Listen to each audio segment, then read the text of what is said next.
Asalaamu calaykum waraxmatullaahi wabarakaatu. Waxaa soo ilaaday ciyaartii u dhaxeysay Mareykanka iyo Netherland. Netherland ayaa u awood sheegatay Mareykanka 3-1 iyadoo ku dhamaatay. Netherland ayaa hadda iska xaadirisay wareegga 8aad maadaama ay ka soo gudubtay wareegga 16aad. Waxa ciyaar ay la daawanay ciyaarta Mareykanka u dhaxeysay saaxiibkii waxaan wax ka weydiiyay maxay ugu dhigan tahay Netherland.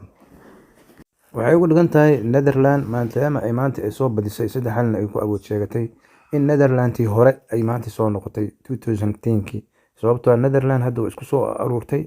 Netherland kulankan maanta ay badisay aad iyo aad macnaha ay u dadaashay sababtoo ah Netherland waxay muujisay awoodii hore ee lagu yaqiinay 2010 wixii ka horeeyay inkastoo ay hadda macnaha biryahan ay isu soo celcelisay oo isku soo kabsatay ciyaartooy hore oo macnaha oo kubii horan ay la talay u yihiin Luis van Gaal sida Edgar Davids hadaan soo qaadano.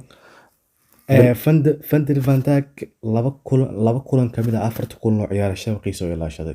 Inkastoo kulankan hadda ciyaarta iyadoo 2-1 mareyso gool laga dhaliyay ma la dhihi karaa kulanka haddii aad jartiin Australia ee soo baxaan ciyaar qurux badan meesha ka soo baxayso. aad iyo aad ciyaar kulul fiican oo la fiirsan karo oo dhadhan leh ayaa ka soo bixi doona kulan adag oo fiican ayaa ka soo bixi doona inkastoo hadda kulamadan dambe ay si ku kululaanayaan sababtoo ah waxa waaye dhamaadkiisa koobkan dhamaadkiisa la marayaa macnaha biryahan ma aan sidii hore oo macnaha dhibcatirsi ma aan hadda bugbaxa socoto waxa waaye qofkii laga baday guriga hooyadiisu iska aadaa waxa alla aruursho waaye marka kulamo fiican oo xasaasi leh ayaan filaynaa ilaa duwalkan. Pulisic maxay ugu dhigan tahay maadaama uu ninkan ahaa bandhig cajaa'ib ah kulankii Ingiriiska daawanay waxa uu sameeyay guribadii haddana ciyaarta taasi wanaagsan uu ciyaarayay.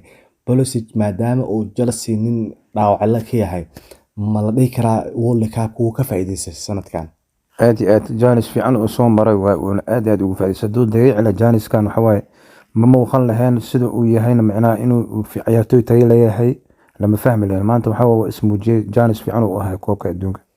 ciyaarta hadda soo galaysa Argentina iyo Australia qiyaas ahaantada meeqay ku dhamaan kartaa ciyaartaasi mase waxaa leedahay sanadkan World Cup ka saadaalin ma lahan oo yacni cidna ma saadaali karto cidda soo baxayso. والله kulan adag waaye lama saadaalin karo lama dhigi karo sababtoo Argentina awoodeeda inay ku soo baxdo laga yaabo anigoon aan ahayn Argentina maanta taageerid aan u taageeray ma yahay inkastoo macnaha la dhigi karo Benoni cad iyo madow waaye haddana isku tayo ma isku awood ma ciyaartooy tayo leh oo fiican ay haystaan Argentina kulamankii dambe sidii ku soo baxday waa la og yahay inkastoo ciyaartii kulankii ugu horeeyay ee daafurka ah ee ayaga iyo Sacuudiga macnaha si aan la milaysan karin macnaha loogu badiyo oo aan la filayn laakiin hadda waxa laga yaabaa kulamankan dambe siday muujisay hadee tahay Australia inay ka badin doonto in ku dhamaan doonto 2-1. saaxiibkii wuxuu ku saadaaliyay 2-1 waxaan kulmi doonaa kulanka Argentina markuu dhamaado waana kulan dambe xiiso leh.